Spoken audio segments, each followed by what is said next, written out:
The Russians are not going to end up conquering all of Ukraine. There's going to be a dysfunctional rub state that's left over. And I think in all likelihood, the people who the Russians identify as Nazis will have a great deal of power. Because I think when you fight a protracted war like the Ukrainians have been fighting, the more extreme elements in your society grow more powerful over time. Because nationalism is mobilized to fight the war, and nationalism feeds in to extremist ideologies like fascism. So I just don't see how the Russians can achieve that goal. I understand full well that that's what they want to do, but I'd be shocked if they were able to achieve it. And one wonders if maybe that isn't what they intend.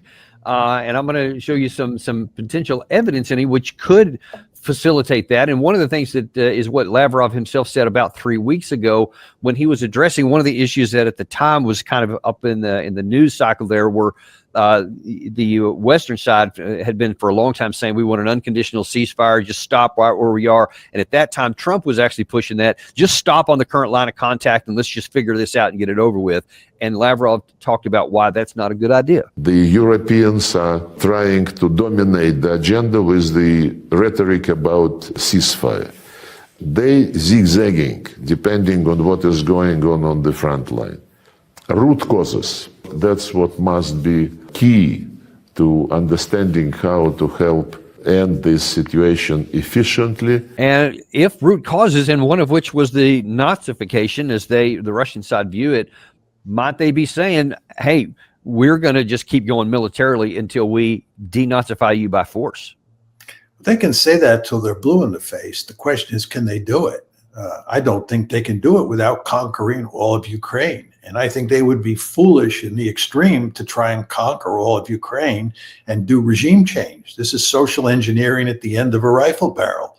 And as you know well, and I know well, this usually doesn't end up well. But look, Nazification was not the root cause of this conflict. It was bringing Ukraine into NATO. That was the root cause. We've been saying this ad nauseum for years now. And if the Russians can create a situation where the West and Ukraine agree that Ukraine will be neutral, it will not be in NATO, and there will not be meaningful security guarantees from the West, then I think you can go a long way towards achieving a frozen conflict. I just don't think the denazification issue is all that important for getting a settlement. Again, the key issue is NATO expansion. And also now you have to throw in the lost territories. Right, and when part of the comments from Lavrov's comments from today were again about those very issues, and specifically about the Russian speakers inside of whatever is left over on the Ukraine side, or if there's a settlement that's come in, and they're still trying to push for that. One wonders though if Russia isn't in the process of trying to at least create uncertainty in the minds of the West and the United States in particular, that they can and maybe want to conquer all of Ukraine. But then the bigger issue from the Western side, at least rhetorically, is, well, they're coming after us. And for many times, Russians say, oh, well, that's ridiculous, we're not going to do that. But yet, when you look at some of the other actions, they seem to be kind of quietly trying to convey maybe we have some capabilities here and we are thinking beyond that, perhaps to create uncertainty. I'm not sure I'm just guessing at what their intent may be, but there are a number of things I'd like to run through with you here that make it look like that they're thinking beyond the end of this, and what might that be? One of which is actually, ironically, in the schoolyard. A piece out in the Wall Street Journal today, that Putin is turning 8th grade classrooms into army training grounds. And a couple of interesting things he says here is that one, Gary's going to roll down to that. That right here is that wars are won not by generals, but by school teachers, Vladimir Putin said in the 2023, and saying that they need to have these folks, these kids learn martial activities even as kids. Forget about whether or not they join later on. I guess they have some requirement to. But as you were telling us before we went on air here, this by itself is not new in this part of the world. Well, I think there's no question that when you fight a war, you want an army that is filled with intelligent soldiers. I think there's a powerful tendency among people who don't know much about militaries to think that what you want are a bunch of wild and crazy boys or young men who will charge machine guns when they're directed to do so, and that's what wins wars. And that's, of course, not true. You want an army that's peopled from top to bottom with very smart people, because when you're out on the battlefield, you're in a world that's incredibly complicated. There's all sorts of uncertainty, and you want smart soldiers who can make quick decisions. And again, you want that at the very bottom as well as at the very top. So you want an educated military. And what you want are for people in your population to be well educated in schools, so that when they're drafted or mobilized into the army, what you're getting are people, who can think critically, who can think on their feet. And at the end of the 19th century, after the Germans defeated the French, actually it was the Prussians who defeated the French in the Franco-Prussian War in 1870, and then, of course, Prussia became Germany. Much was made of the fact that the Germans had an army that was filled with people who were well educated. And that's when the idea that, wars were won in the schoolroom really came to the fore. And I think what you're seeing here is somewhat different, in the sense that what Putin is trying to do is not so much worry about getting people educated. What he's interested in doing is getting people committed to the long war. Now, you're wondering what I'm saying here. This gets back to my point, Danny, that the Russians are not going to win a decisive victory. I don't believe they're going to get regime change in Kyiv. And you're going to get a frozen conflict. And that frozen conflict is going to be part and parcel of a long, cold peace. And what that means is that the West, and here we're talking mainly about the Europeans and the Ukrainians, are going to be doing everything they can to cause the Russians trouble in the areas of Ukraine that they annex.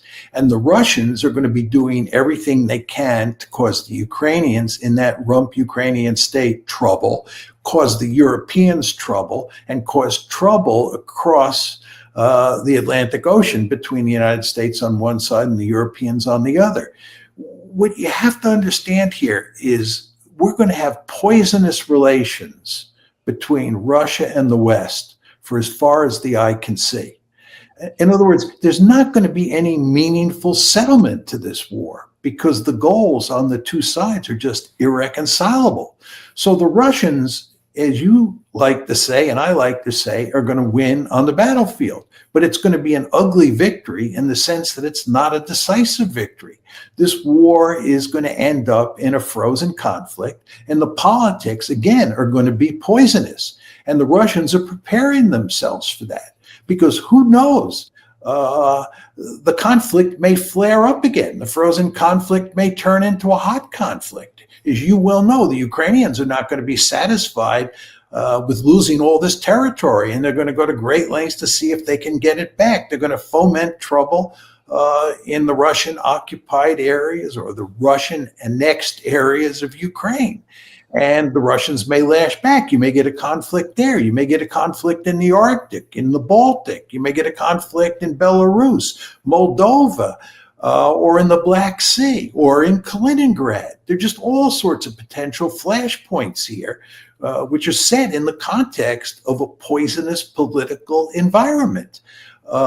So in that situation, of course, the Russians are preparing for the long term. They want an educated educated population for the reasons I described before. But not only do they want an educated population, they want a population that's thinking in military or strategic terms from, let's say, the 8th grade on. This is what you see happening here.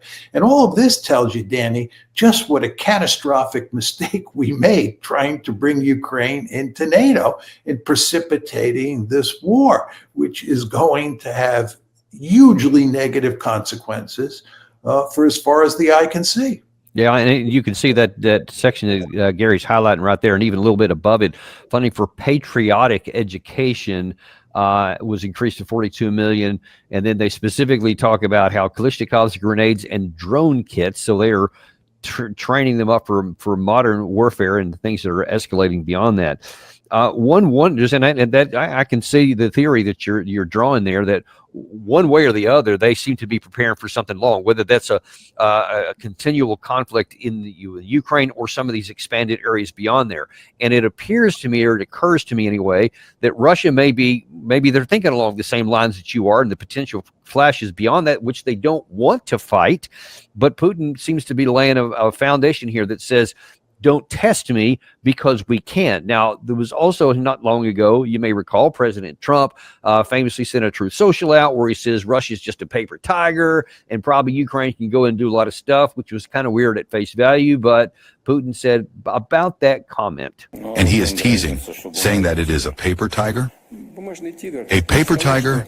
I already said that Russia all these years has been fighting not with the armed forces of Ukraine, not with Ukraine, but practically with all the NATO countries. And everywhere the Russian troops are confidently, I want to emphasize this, holding the strategic initiative. But if we are fighting against the whole NATO bloc and are still moving, advancing, feeling confident, and this is a paper tiger, then what is NATO itself? What does it then represent? Now, I know one of the common themes that I hear in the West, especially among some of the leader in the so-called expert level, is that Russia is a paper tiger because, they've had this terrible time, almost 4 years of war against this little bitty tiny Ukraine and this big behemoth of the Russia, and they can't even get more than 20% so far. So, yeah, they're a paper tiger. Then the contrary side to that is that the Russians are saying, oh, yeah, it ain't just us against this little tiny Ukraine. It's us against all of the military capacity anyway, minus the soldiers, of NATO, and using the Ukraine's troops as the hammer, so to speak, against fighting this. Which side of that is right? Well, the Russians are not a paper tiger. Anybody who makes that argument is remarkably foolish. If you took the Russian army and you put it up against the British army, this would be an unfair fight. You could take any army in Europe and put it up against the Russian army and it would lose. The American army is a different matter. But I think if you took the American military, you put it in Ukraine, and it went up against the Russians, it would not be a quick and decisive victory for the Americans, not by any means. The Russians have a formidable military force. As you and I have talked about before, the Russian army that exists today is a much more formidable army than the one that existed in February 2022 when it invaded Ukraine. So this is no paper tiger.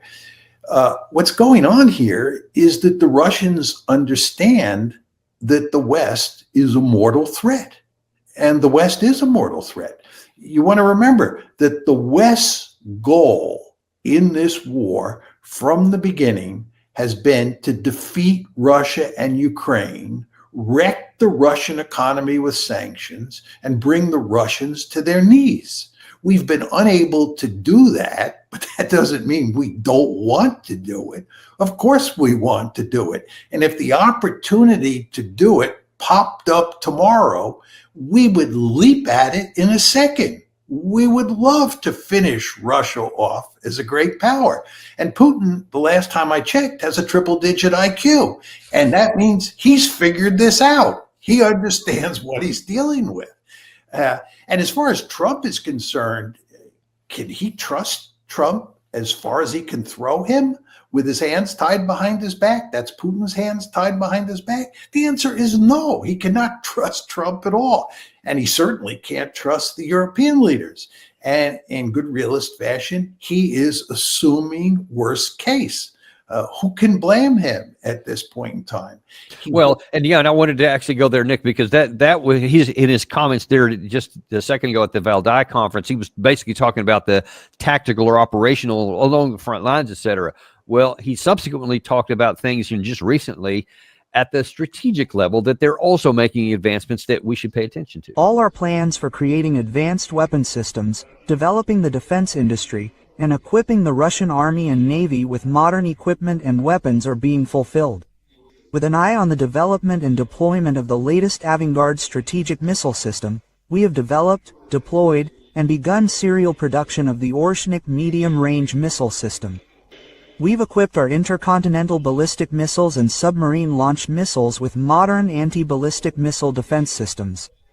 This year, we'll be deploying heavy intercontinental ballistic missile systems, the SARMAT, into combat deployment, and next year, into combat duty. And finally, the reason we've gathered here today. Russia finally has the Vestnik unlimited range cruise missile and the Poseidon nuclear-powered unmanned underwater vehicle. All our plans are being fulfilled. So he's talking about not just the Burevestnik, not just the Poseidon, the Oreshnik, and other hypersonics that they have, which have dual-use capabilities, et cetera. He seems to be saying, hey, we're not just sitting still. We're expanding our strategic capabilities. Don't test us. How do you read it? I think there's just no question about that. I think he worries, as he should, that the Americans may think that they can develop some sort of meaningful nuclear decapitation strategy. And he's sending a very clear signal that that's not going to happen. When it comes to looking at the strategic nuclear balance, please be aware, Washington and European leaders, that we are developing an ever more sophisticated nuclear retaliatory force. And we have the capability to destroy the United States if you think you can destroy Russia. It's just not going to happen.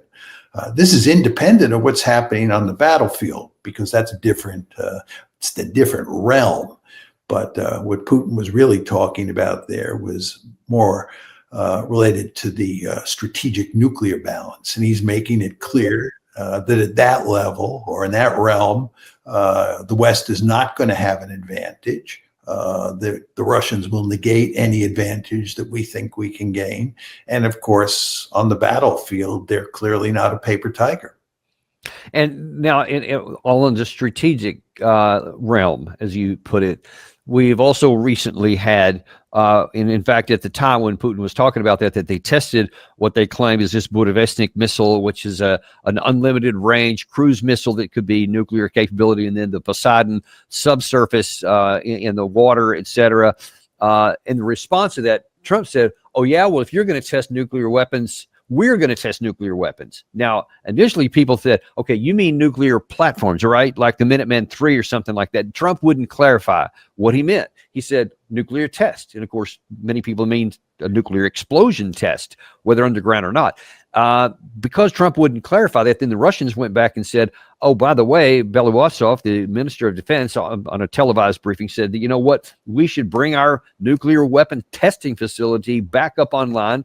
And then Putin subsequently said, yeah, and we're going to maintain the NPT, the Nuclear Non-Proliferation Treaty. We won't test, but if you do, we're going to test, and we're going to make the capability for it. Two questions for you. First of all, we'll start with this one. Do you think the United States would actually conduct a nuclear weapons test, a nuclear detonation of some sort? There's no need to. There's no need to. I mean, this is one of these instances where Trump was just talking off the cuff, and Trump actually misunderstood what was happening on the other side. The Russians weren't testing nuclear warheads. They were testing nuclear propulsion systems. It's a fundamentally different matter. But Trump thought that the Russians were testing nuclear weapons. So he said, if they're testing nuclear weapons, we're going to test nuclear weapons. But again, they weren't testing nuclear weapons. And even if they were, the question is whether we need to test our nuclear weapons to check out their reliability. And the fact is that we don't. So even if the Russians want to test nuclear weapons, there's no need for us to duplicate what they're doing. any more than I think there's a need for them to duplicate what we're doing. We can check out the reliability of our nuclear arsenal, our nuclear warheads, and they, the Russians, can check out the reliability of their nuclear warheads without underground tests. So this is really kind of a foolish issue that results from Trump not knowing what he was talking about. And well, who's to argue it wasn't foolish, but it was deepened a little bit more on November the 4th when there was a confirmation hearing in the Senate, which ironically was attended by almost no one. When you look at the camera, and there's almost no one in the room except for a few of the senators. And Robert Kudlak, who was his position, I think, if I remember correctly, is the Assistant Secretary of Defense for nuclear weapons testing, something to that effect. And one of the questions was, are we even talking about nuclear bomb testing, nuclear warhead testing? And he expressly said, we don't need to. He said exactly what you said. We don't need to do that. So there's no issue about the reliability, capability. It's not necessary. And then he said, but if there was a geopolitical need to do so, I guess that would be a different conversation. Well, Lavrov went right up on that. And he said, yeah, if you do that, because we know you don't need to, then that only leads us to believe that you have other motives inside. And that just kind of deepened the paranoia, if you will, or the concern anyway, on the Russian side. Given that continual verbal, I don't even know what to call it, gaffes, or just continuing to go down a line of something that doesn't matter, what does that tell you? Look, I know very well from the Cold War that we and the Soviets had reached a point by the mid-1960s where we each had an assured destruction capability. We lived in a world of mutual assured destruction, MAD. Now, what exactly does that mean? That means that no matter who struck first, the other side could retaliate and destroy the other side's, the first striker's side. They could destroy its society, its economic infrastructure, its population.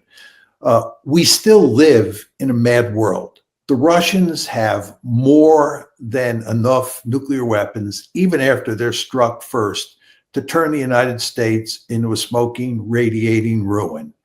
And if they struck first at us, we have more than enough nuclear weapons to turn them into a smoking, irradiating ruin. We live in a mad world. So there's all this talk these days about the Russians developing this new missile or us doing this or that. And the idea is that it's going to give us an advantage. That's not going to happen. We live in a mad world. There's no way either side can develop the capability to achieve a splendid first strike. That's where you take out the other side's assured destruction capability. Nevertheless, both sides are going to continue to talk about how dangerous it is when the other side develops a new weapon or the other side tests its nuclear arsenal. But in the final analysis, it just doesn't matter because, again, we live in a mad world. If you're going to use nuclear weapons, the only way you can use them is in a limited way and then hope that you don't get escalation. But the idea that you can attack the other side and achieve a splendid first strike is not realizable. There are just too many warheads. If you have 1,000 warheads and you get 98% of the other side's warheads, which is extremely unlikely. We used to run these exercises during the Cold War. If you get 98% of the other side's 1,000 warheads, strategic nuclear warheads, there's still going to be plenty of warheads left to turn your society into a smoking, radiating ruin. And then when you throw in things like nuclear winter, and so forth and so on. It's just hard to see how anybody can win a nuclear war. Nevertheless, we're going to continue to talk about that. We're going to continue to talk about the advantages of underground tests of nuclear warheads as if this mattered. But I'm happy to say it doesn't matter because, again, we live in a mad world. Yeah, that's uppercase MAD and lowercase MAD. They both are equally applicable. Getting back to the less mad world, but still angry, maybe we could put it that way. The Russians, one of the other things they've been talking about here is that this obsession, I think is the only kind way you can put it, that the West has with using sanctions, which you mentioned a minute ago, to try to bring Russia to their knees. And Putin also talked recently about how that's a fool's errand. Now, regarding the new sanctions, first of all, there is nothing new here. Yes, of course, they are serious for us, that is clear, and they will have certain consequences,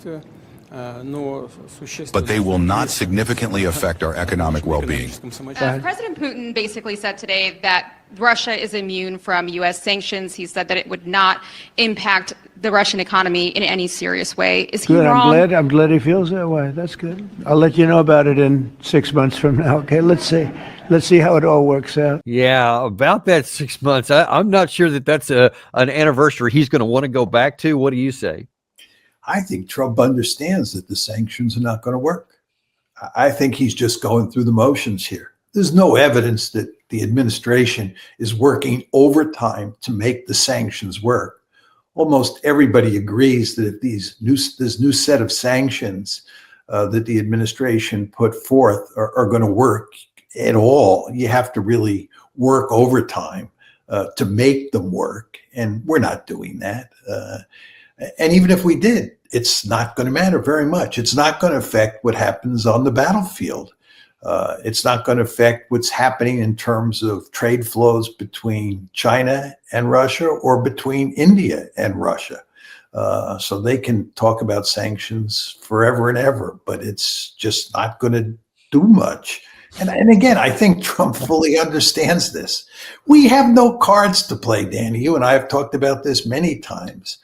Where's the Tomahawk missile these days? You hear anybody talking about the Tomahawk these days? The magic weapon that was going to turn everything around, rescue the situation? No, nobody's talking about it because basically everybody knows that the Tomahawk was not the magic weapon that was going to win the war for the Ukrainians, no matter how many we gave them. It might have made Russia's task a bit more difficult, but not very much at all. And the same thing is true with sanctions.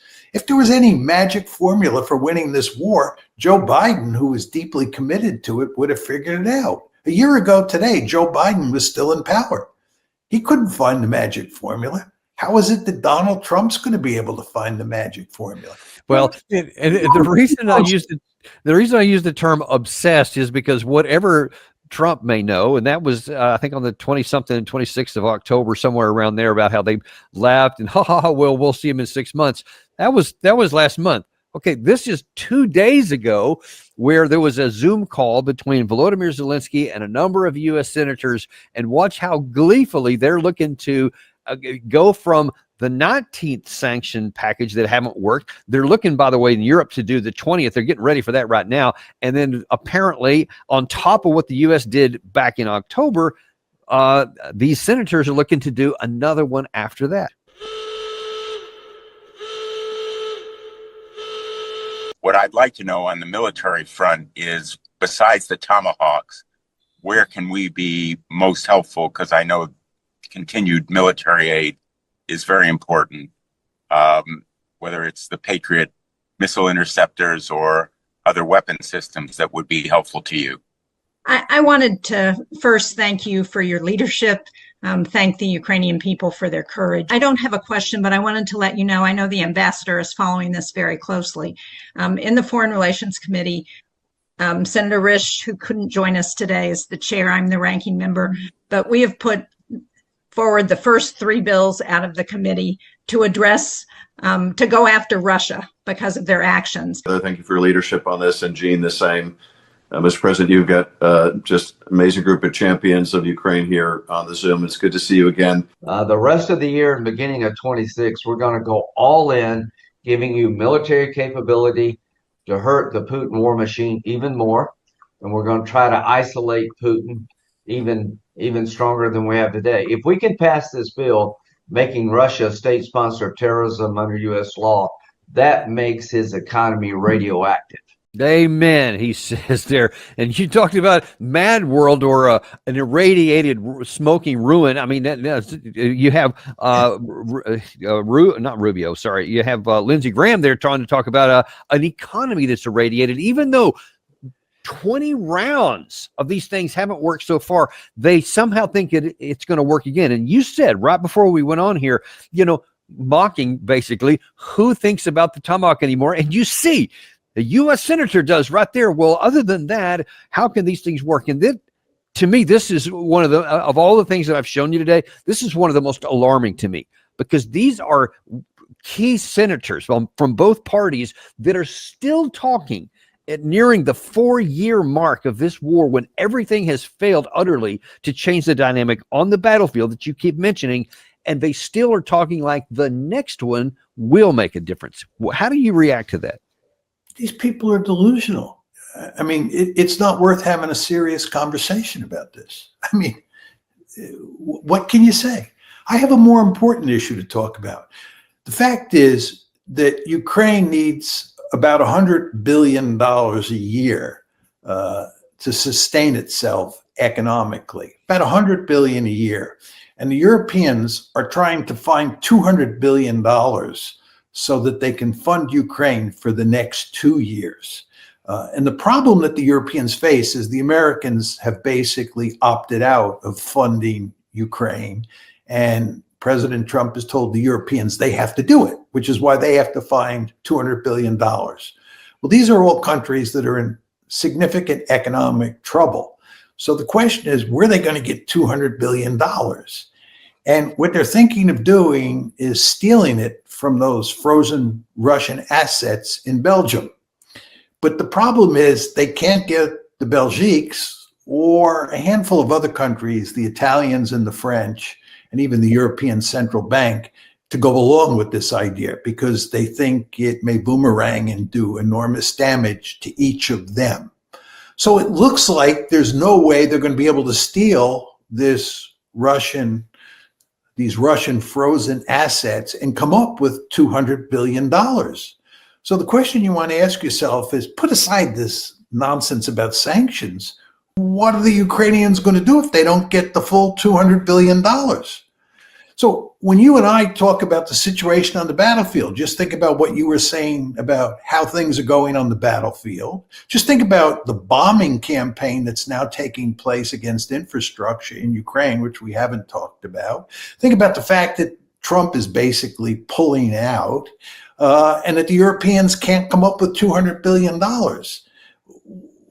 When you take all of those factors together and you contrast them with what these senators were saying, you just say to yourself, is this the real world? Am I hearing these people correctly?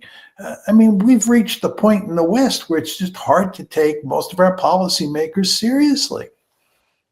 There was I think it was yesterday, there was a press conference with Marco Rubio. He was talking about a whole range of different issues, one of which was on the Russia-Ukraine war. In his comments, he made kind of an offhanded comment while he was talking about something else, which really got my radar antenna firing up, because I'm like, wait, he just said out loud what we all know, and it seems to have been missed by most people. He was talking about, let's keep giving Ukraine all this stuff, and the bombing campaign that you mentioned here about how devastating it's going to be, and how, well, we need to get them some air defense interceptors, whatever, to try to protect their infrastructure. And then he makes an interesting admission on the backside. See if you catch it. We've had those conversations with the Ukrainians about what they need, and I know that's ongoing. And clearly helping them survive the winter is important, just from on a humanitarian ground. The challenge is that Ukraine's energy grid has been diminished each year. So each year they start at a lower baseline than the year before. Now, I think in Kyiv, for example, upwards of 50 to 60% of the day is spent without electrical power.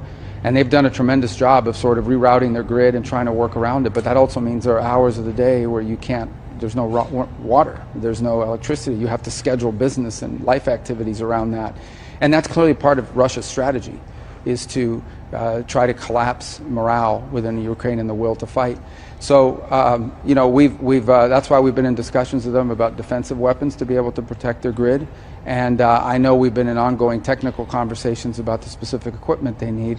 But ultimately, if that equipment is ultimately destroyed a week later after it's installed, that remains a problem. And that's been the history of the last. It remains a problem. If a week later what we give you is destroyed, then make sense to me. You know, that was sort of the new Marco Rubio.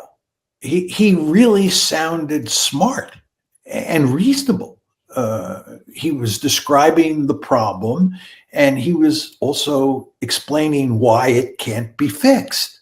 And of course, what you want to then do is take what Rubio said and put it together with what's happening on the battlefield and what's happening with regard to that $200 billion that they need, and the fact that tomahawks and sanctions are not a war-winning set of weapons, and figure out how that all adds up. What does that all add up to?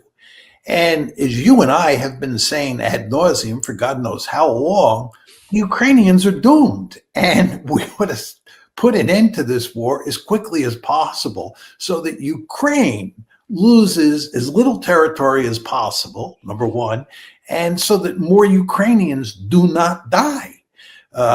Our viewpoint, Danny Davis's and John Mearsheimer's viewpoint, is occupying the moral high ground, right? All these people who think that they are pursuing the morally correct strategy by encouraging the Ukrainians to continue this fight are wrong. The smart thing to do from a moral point of view and a strategic point of view, I want to emphasize that, from a moral point of view and a strategic point of view, is to listen to you and to listen to me and to end this war. Nobody, as Marco Rubio made very clear, can come up with a way to turn this one around. And in fact, we're not even at the zenith yet. On top of everything that you just said, and all those categories, which I won't repeat at all, but we'll add to it, Russia is in the process now of accelerating its production of missiles, strategic drones, and rockets to the tune of tens of thousands of them, hundreds of thousands of armored vehicles, tens of thousands of additional armored vehicles, and repairing whatever. They're building up their stockpiles, millions of tactical drones, multiple millions of artillery shells. In addition to what they use on the battlefield, they're still having these big stockpiles. So for the, way distant future, they're never going to run short of any of those things, which are causing all the damage that Rubio was talking about in there. Meanwhile, on our side, we're still only producing about 600 interceptors a year. We're about 1/3 of the artillery production. The EU continues to ramp up, but they won't even have their military, if everything works in their economies, to allow them to get up to 3.5% of actual military production by 2030, they'll still be behind what the Russians are, because they're not slowing down. We showed some satellite imagery where they have massive on the Russian side factories being built right now for military industrial. So they still haven't slowed down the increase. Given all that, I'm going to ask you a question you've really just answered. Where is the morality and the rational and the strategic willingness to go down a path that literally cannot succeed? Yet we're doing it with those senators just showed you just 2 days ago, gleefully talking about leadership and all this stuff. How does all that fit together? Well, as I said to you, it's delusional. By the way, we left out another key element in the story, which makes it even look bleaker for the Ukrainians. And it goes like this. Russia basically has one concern at this point in time, and that's the war in Ukraine. The United States has two other concerns besides the war in Ukraine. One is the Middle East, and two is East Asia. And East Asia really matters. We have this whole concept in our strategy called the pivot to Asia. The reason we have a pivot to Asia is because we consider China to be the principal threat to the United States. China is a peer competitor. Russia is not. So there's powerful pressure on us to build up our military forces in East Asia. And furthermore, there's powerful pressure on us, mainly of a domestic political sort, associated with the Israel lobby, to support Israel and its many wars in the Middle East. So we're pulled in three different directions. Putin is not pulled in three different directions. Putin can concentrate on the war in Ukraine. He can focus laser-like on that. And as I said before, if you look at what President Trump is doing, he's basically trying to wash his hands of Ukraine. He's shifting the burden for handling the Ukraine portfolio, so to speak, over to the Europeans. And the Europeans are in no position to handle Ukraine without American help, to handle Ukraine by themselves. So if you look at the grand strategic picture and the situation that the United States faces versus the situation that Russia faces, this is just another example why the Russians are going to prevail. Although I want to qualify that by saying they're not going to win a decisive victory. And as I said before, I don't think they're going to get regime change. I think you're going to end up with an ugly victory, or to put it in slightly different terms, a frozen conflict in an environment that is poisonous to the core, and where the potential for big trouble moving forward is very great. And again, this gets back to that whole story that you showed where the Russians are trying to get their kids in grade school militarized. They want them thinking strategically. They want them to understand that Russia lives in a threat environment. That's because the Russians understand that this conflict with the West is going to go on for a long time.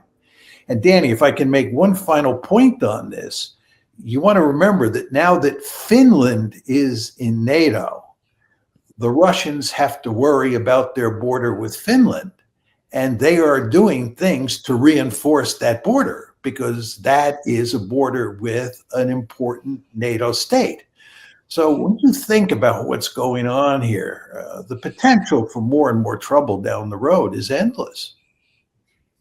It certainly is. And when you say that your Russians will win an ugly victory, but not a complete destruction of the state of Ukraine, I think we've talked in the past. Did you say basically up to the Dnieper River to include Odessa, maybe in the south, and Kharkiv in the north? I mean, what do you consider the limit of advance?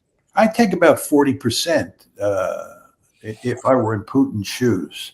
Right. I mean, you know, again, it's worth repeating this, even though you and I have talked about it many times, because the West is unwilling to accommodate the Russians in any way.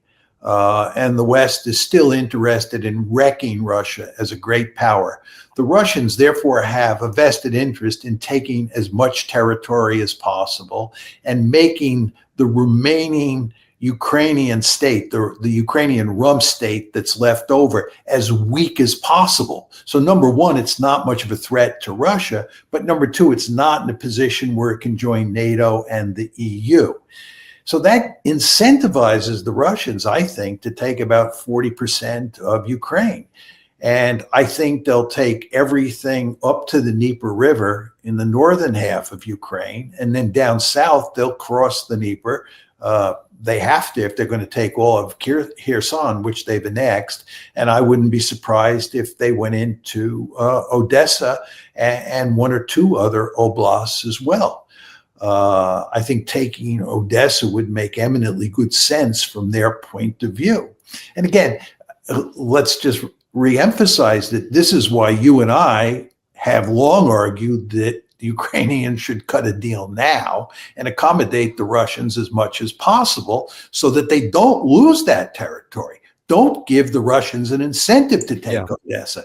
But in fact, what's going on here, as you and I have said ad nauseum, is that our policy, the Europeans' policy especially, and Ukraine's policy is incentivizing the Russians to take more territory. So I wouldn't be surprised if they take about 40%. And by the way, Danny, this is another whole subject. When they take more territory, even the territory that they've now annexed, there are going to be a lot of people left in those territories who are sympathetic to Ukraine and are hostile to Russia. And of course, the Ukrainians and the Europeans will go to great lengths to sabotage Russian efforts inside of the areas that they annexed. And this will lead to significant ethnic cleansing. The Russians will have a very powerful incentive to drive ethnic Ukrainians or anybody who appears to be sympathetic to Ukraine or to the West out of the annexed territories. And at the same time, I wouldn't be surprised if there's significant ethnic cleansing in the other direction. All of this just points out what a total disaster this whole situation is. It does.